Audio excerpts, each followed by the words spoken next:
ఉన్నటువంటి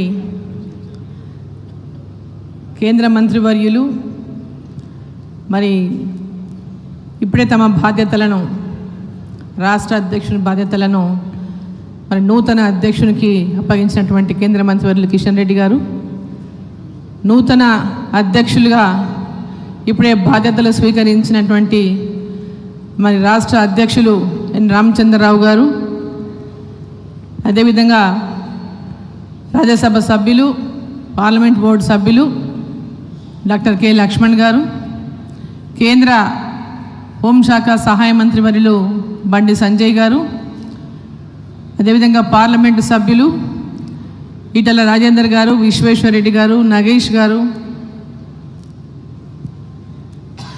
మరి వేదిక మీద ఉన్నటువంటి శాసన సభ్యులు శాసన మండలి సభ్యులు వేదిక మీద ఉన్నటువంటి వివిధ హోదాల్లో ఉన్నటువంటి పార్టీ పదాధికారులు సీనియర్ నాయకులు వేదిక ముందున్నటువంటి పార్టీ తోటి అన్న తమ్ముళ్ళు అక్క చెల్లెళ్ళు కార్యకర్తలందరికీ మీడియా మిత్రులందరికీ నా యొక్క నమస్కారాలు తెలియజేస్తా ఉన్నాను. మొట్టమొదటగా ఈ యొక్క రాష్ట్ర అధ్యక్షునిగా బాధ్యతలు స్వీకరించినటువంటి ఎన్ రామచంద్రరావు గారికి హృదయపూర్వకంగా శుభాకాంక్షలు తెలియజేస్తా ఉన్నాను. వేదిక మీద మరి వారి మీద ఎందుకంటే రాబోయేటటువంటి ఎన్నికలు ఎంతో దూరం లేవు, సంవత్సరం నెల పైన గడిచిపోయింది, 20 నెలలు గడిచిపోయినాయి, ఇంకా 3 సంవత్సరాలే ఉందనుకోవాలి మనకి ఎన్నికలు.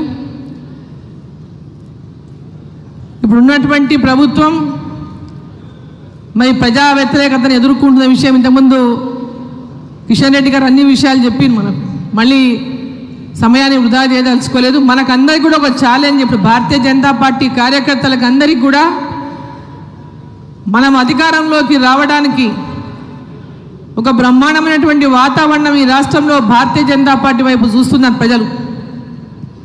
ఈ అవకాశాన్ని మనం అందరం కూడా పూర్తిగా సద్వినియోగం చేసుకోవాల్సిన బాధ్యత మన ప్రతి ఒక్కరిపైన ఉందని చెప్పి ఈ సందర్భంగా నేను తెలియజేస్తా ఉన్నాను.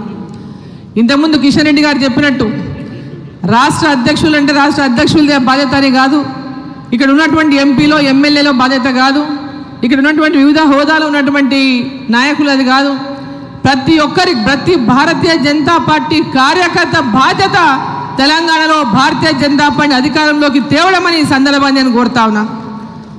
ఆ బాధ్యత మనం అందరం నిర్వర్తించాలి.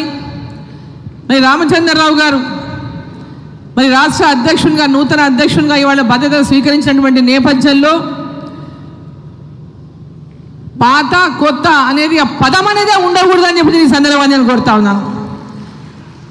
భారతీయ జనతా పార్టీ అందరూ ఒకటే, నిన్నొచ్చినా ఈరోజు వచ్చినా ఎప్పుడొచ్చినా భారతీయ జనతా పార్టీ కార్యకర్తలుగానే అందరినీ భావించాలి. ఆ దిశగా భారతీయ జనతా పార్టీ కార్యకర్తలందరూ కూడా పాత కొత్త అనేటువంటి భేదాలు లేకుండా అందరం కలిసి ముందుకెళ్ళి మనం తెలంగాణలో మన లక్ష్యం నరేంద్ర మోదీ గారి నాయకత్వంలో తెలంగాణలో భారతీయ జనతా పార్టీ అధికారంలోకి తేవడమే లక్ష్యంగా, ప్రజల యొక్క ఆకాంక్ష నెరవేర్చేటటువంటి లక్ష్యంగా మనం అందరం కలిసి పనిచేయాలని రామచంద్రరావు గారు మంచి అనుభవజ్ఞులు.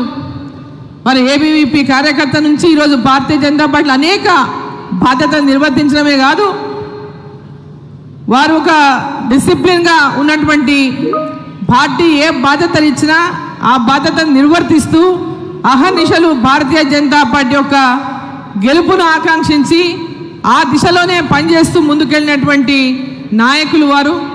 మరి మా మహబూబ్ నగర్ అంటే శాసన మండలి గ్రాడ్యుయేట్స్ దాంట్లో వారు ఆనాడు ఎన్నికైనరు ఎమ్మెల్సీగా. మరి జిల్లాలో కూడా వారికి మా ప్రాంతంలోనే చదువుకున్నారు కూడా రామచంద్రరావు గారు. సో వారు మరి అన్ని ప్రాంతాల్లో అన్ని జిల్లాల్లో రాష్ట్రంలో ఉమ్మడి 10 జిల్లాలలో కూడా ఆర్గనైజేషన్ పరంగా పార్టీని బలోపేతం చేసే దిశగా ఈరోజు వాళ్ళ యొక్క అడుగులు ఉన్నాయి. భారతీయ జనతా పార్టీ బలోపేతం చేస్తూ మరి ఈరోజు కాంగ్రెస్ పార్టీకి ఛాలెంజింగ్గా భారతీయ జనతా పార్టీ ముందుకు తీసుకెళ్తారని భగవంతుడు వారికి నిండు ఆశీస్సులు ఇవ్వాలని చెప్పి కోరుకుంటూ కార్యకర్తలు అందరూ కూడా కలిసి ముందుకు నడిచి మనం ఈ యొక్క విజయంలో మనం అందరం కూడా భాగం పంచుకోవాలని చెప్పి కోరుకుంటూ అందరికీ ధన్యవాదాలు. భారత్ మాతాకి. చేతులు ఎత్తండి అబ్బా నాయన, రెండు ఉన్నాయి కదా. భారత్ మాతాకి, భారత్ మాతాకి.